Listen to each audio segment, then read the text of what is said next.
Now that I'm mostly done with the technical foundation of the game, I took some time designing and redesigning levels. By doing this, I formed a good design framework for entities that I'll be using from now on. First, I will walk you through my thought process for adopting this framework, and then we will analyze that framework extensively. To spot my mistakes and explore rooms for improvement, I replayed World 1 countless times. I want the game to be very replayable and speedrun friendly. So even insignificant details that a one-time player wouldn't care about could detriment the overall flow and vibe of the game. I already like most of the levels I made for World 1. I think they have a good flow and complement the movement system really well. They are not too hard but not boring either. They are familiar enough that someone who played the platformer before could easily understand what's going on, but not familiar enough to feel like they could just go play another game and get the same experience. I'm not sure if everyone will feel the same way about these levels as I do, but everything will improve with enough time and playtesting. With all that said, there are some elements in these levels that I can't stand anymore. First and the worst one being these moving platforms. They are too slow, too boring, and too classical. Everyone who has played a platformer, or honestly any game before this, already knows how a moving platform works. So even if it's just 5 or 10 seconds, there's no point in wasting the player's time on this trivial concept. Also, they're moving far too slowly. I never want to force the player to wait for this long on anything.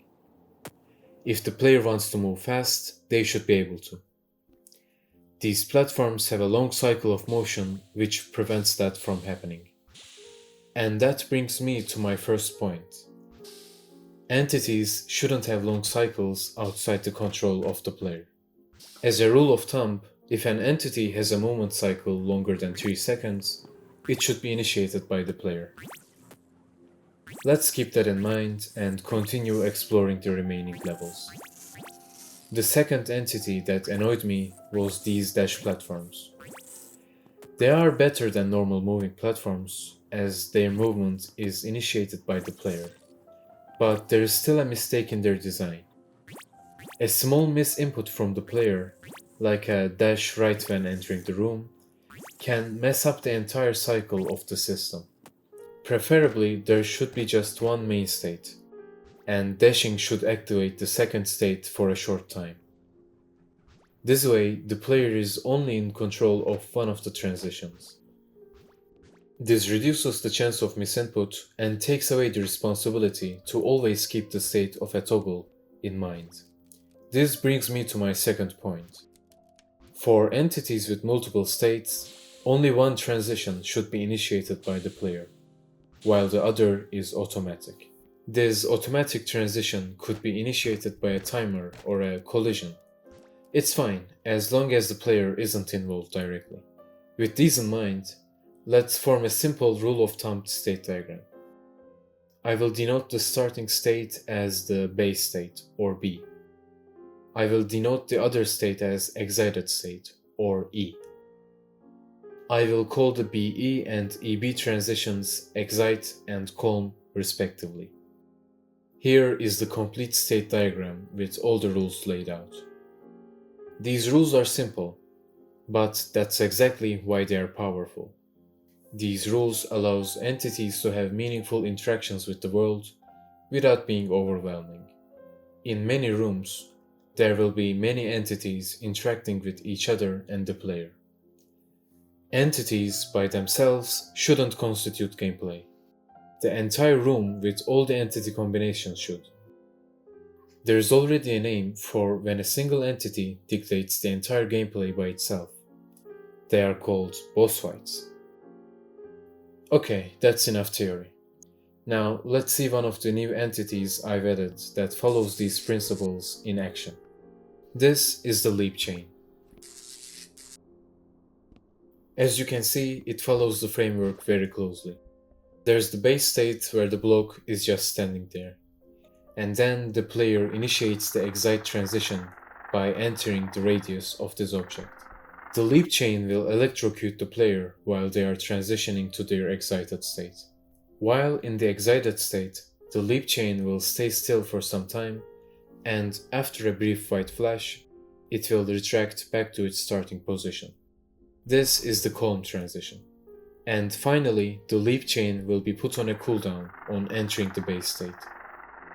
When this cooldown is complete, it will leap towards the player again. The leap chain has three important properties. One, it's a dynamic platform, meaning the player can choose where it will be placed by entering its radius from a desired direction. Two, it has momentum, which the player can utilize to reach further and higher places. Three, it's an obstacle, so interacting with it is not as simple as just standing at the correct place. You will have to dodge the leap chain first to benefit from its momentum.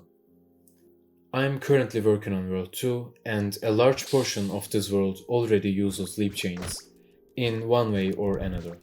It also synergizes amazingly with the main mechanic of World 2, this yellow essence. The yellow essence alters the player's dash ability. It starts off the same as a red dash, but it ends with a big explosion that pushes the player to the opposite direction. This works greatly with the leap chain, as the player can enter the leap chain radius with this dash and immediately get out of the hazard zone with the dash's explosion. Alright, that's it for now. I'm almost done with World 2 as well, but I don't want to show off too much, since at this point it's just spoiling the game. I've been also working on the dialogue, but it doesn't make sense to show the dialogue of the game in a devlog like this. And just showing a dialogue box with meaningless text isn't interesting either. So, since I can't show all my work anymore, that means there's less material for these devlogs, which means I will be decreasing the frequency of devlogs from now on. Also, summer ended, which means I will have less free time to work on these videos anyways. Hopefully, having a less tight deadline will improve the quality of these videos at least a little bit. For the next devlog, I'm planning to decorate these worlds and add some procedural creatures.